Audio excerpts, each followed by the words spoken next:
Also this week, one of the main stories is about the Association of Southeast Asian Nations, which the current chairman is Rodrigo Duterte. As we remember from previous shows, it was established back in August 1967 with the signing of the ASEAN Declaration by Indonesia, Malaysia, Philippines, Singapore, and Thailand, and was chartered in 2008. The original agreement was negotiated by foreign ministers in an isolated beach resort south of Bangkok using what was later called sports shirt diplomacy. The leaders believed that the economic size of all of them together gave them a significant advantage in growth and development. Later, more countries were added: Brunei and Cambodia, Laos, Myanmar, and Vietnam. If ASEAN were one economy, it would be one of the largest in the world. ASEAN nations cover about 3% of the world's land with a population of around 625 million people. It has a combined GDP of $2.8 trillion, so if it were ever to become a single entity, it would be the sixth largest economy in the world, just behind the US, China, Japan, India, and Germany. ASEAN has been establishing itself as a platform of cooperation, working with other Asian nations to promote unity, prosperity, development, as well as solutions to resolve disputes and problems in the region, and establish communication with other parts of the world to better promote world peace and stability.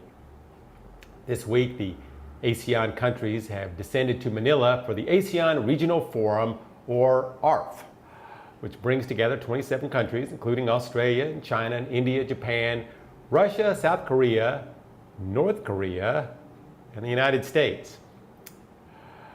Which is one of the biggest focuses that will be this week at the ASEAN Regional Forum, as the US and North Korea join the meeting. The US actually doesn't even want North Korea there. It asked that North Korea be suspended from the Security Forum in what looks like an effort to isolate North Korea diplomatically. As we remember from last week's show, North Korea fired another one of those intercontinental ballistic missiles, but this one showed it has the capabilities to reach numerous targets in the US. The US claims that North Korea's actions have violated the conflict prevention of the ASEAN Regional Forum, which groups the United States and North Korea with 25 other countries.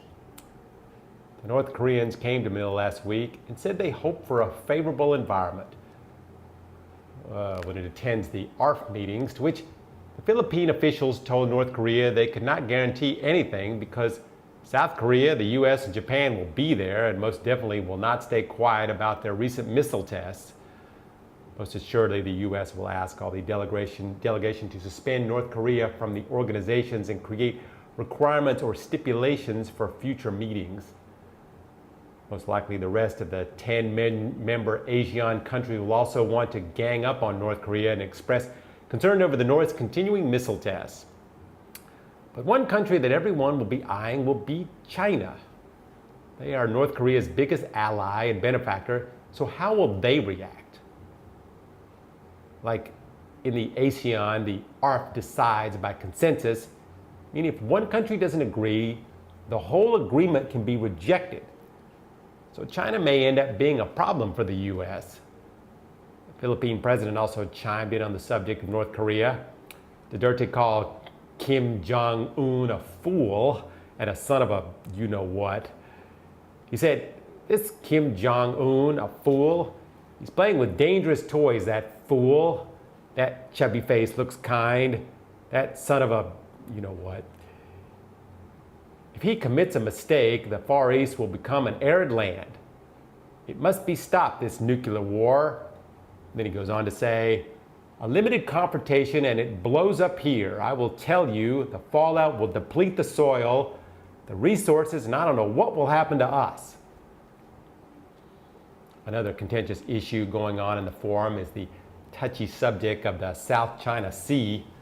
The Philippines has tried its best to ease up on China in regards to the disputed area because it's fairly obvious that China will not back down, and besides, they're giving the Philippines big bags of loans, and some of the other countries are not going to sit by so quietly. It's got some merit to release a statement at the end of the high-level meeting on the subject. However, there was a lack of consensus Vietnam, which is among the four members with the competing sovereignty claims in the South China Sea, wanted the text in the statement to mention the need to avoid land reclamation and militarization. China is extremely sensitive about the ASEAN mentioning the expansion of its military capabilities on those islands, and some members are concerned about the possibility of repercussions of upsetting Beijing given its military and economic power. 3 of the 7 Chinese reclaimed reefs have runways several kilometers long, also radars and surface-to-air missiles and storage facilities for its fighter jets. One more interesting topic that will likely be brought by the U.S. is the Philippines' stance on human rights. Rex Tillerson, the Secretary of State, is expected to raise all relevant issues in the U.S. alliance with the Philippines, including concerns about human rights.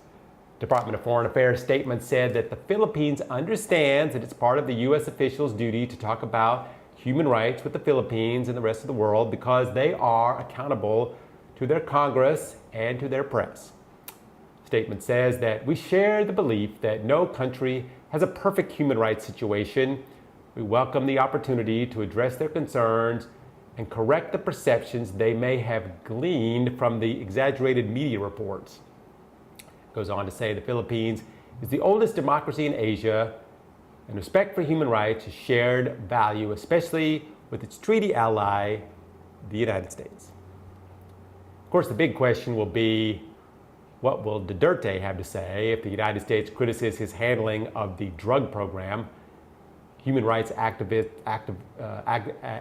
have accused Duterte of unleashing a human rights calamity with his war on drugs. Amnesty International has urged the United States to restrict assistance to the Philippines National Police and to link future aid to progress reforms and ending the impunity of officers who commit or oversee unlawful killings. But the main topic of all this focus will be on North Korea. Will the North Koreans consider any kind of talks related to curbing their nuclear missile program? So far, it looks like North Korea is not interested in talking to anyone, not to the Russians, not to the Chinese, and definitely not to the U.S.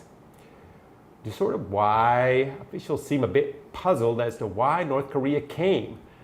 The U.S.'s main goal is to get support for its sanctions and military pressure against North Korea and try and make sure that North Korea doesn't get invited back. Also, the U.S. Secretary of State is expected to meet with the Chinese foreign minister. President Trump said back in September that China could solve this problem of the Koreans, but Trump's effort to get that to happen have pretty much failed. Which now means the U.S. may take tough stances on China in regards to trade. So it'll be interesting how this all plays out.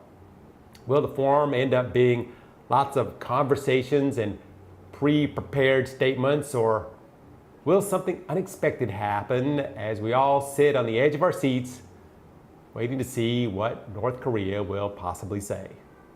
This is The Jam here on DGRJ Radio. My name is LeCain. We are talking about stories going on around the world.